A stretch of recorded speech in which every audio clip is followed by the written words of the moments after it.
بسم الله الرحمن الرحيم.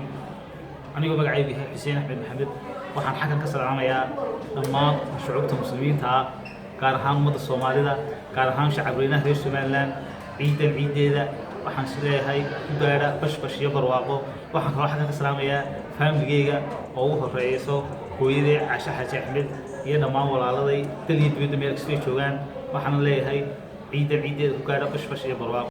Bismillahir Rahmanir Rahim. Assalamu alaykum warahmatullahi wabarakatuh.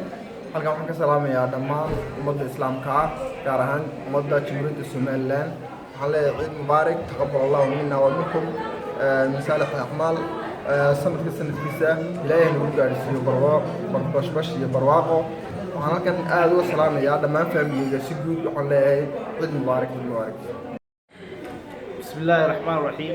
anigoo magacaygu yahay Xasan Axmed Maxamed waxaan guud ahaan xagan ka salaamayaa ummadda islaamka ah si guud waxaan halkan uga jeedinayaa saddex qodob oo kala ah dardaaran duco iyo dib waxaan dhammaan ducaynayaa ummadda reer Somaliland in ilaahay abaaraha kusoo jabiyo insha Allah barwaaqo khayr qabo ugu bedelo waxaan halkan ka dardaarayaa dhammaan shacabweynaha Somaliland iyadoo lagu jiro bishii barakaysnayd ee Shuwaal in ay iscaawiyaan